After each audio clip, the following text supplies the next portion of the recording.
I have an electric tea kettle here that stopped working. It's a KitchenAid, and when it's plugged in and on the base, you press this and nothing happens. The light doesn't light up, no sounds, doesn't boil.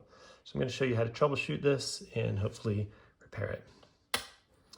So first thing, you take it off the base, and I went ahead and have unscrewed the bottom here, but essentially the plug comes in and power hits this inner ring and the inner pin. That's where your power comes from, and there's a ground here. So you can get yourself a multimeter like this, and we're just going to make sure that all our circuits are working. There is a connectivity setting here so that when the circuit's complete, it makes a sound. So first you can test this. I know that's not the problem, but you want to test that first. Next is to find out what's not working here. So first thing is to remove these screws, boom, boom, boom, which I've already done. And when you open it up, this is what the bottom looks like. We have the switch that comes in, and then the power terminals that activate these little copper switches. And if I get real close, you can see that the paddles move up and down as you turn the switch. So let's test this circuit, see if we can find some examples here of where it's working. I already have it open, so I know what the problem is, but just to help other people troubleshoot. First thing is we want to just make sure that power from this pin is going to the right terminal. So I'll put it on that copper there, and that connection's good. So the power coming from here is getting to that copper terminal. We can touch this outer one. That's good. Next, we can try to see if the copper terminal's hitting what it's supposed to be doing down there. It's working.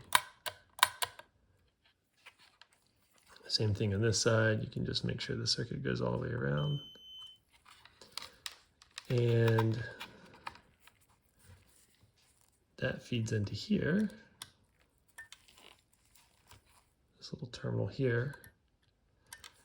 And I think you'll be able to tell right away I was having an issue. I was connecting to this one and then to the heating element down here, and I wasn't getting any connection. So I started working my way back along the wire. If you see on this side,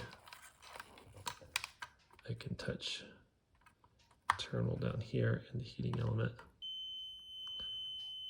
I don't know if you can see because my hand's probably in the way, but the wire goes all the way to the heating element there.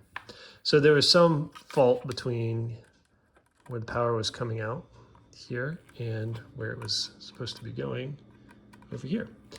And there's a thermal sleeve that is on this line like that. And I pulled back the thermal sleeve. Let's see, make sure you can see everything all right. Pulled back the thermal sleeve, and there was this little fellow, and can't really see if we can get a good shot of it here. I can pull this off a little bit. This is a thermal fuse, and if I check the connectivity on each side of the fuse, nothing. So that means that this fuse got tripped.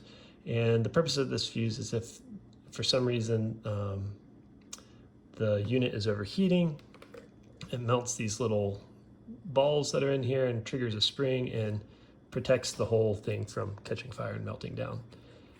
So this might get tripped because you tried to boil it when it was dry and there was no water in there, or some other fault.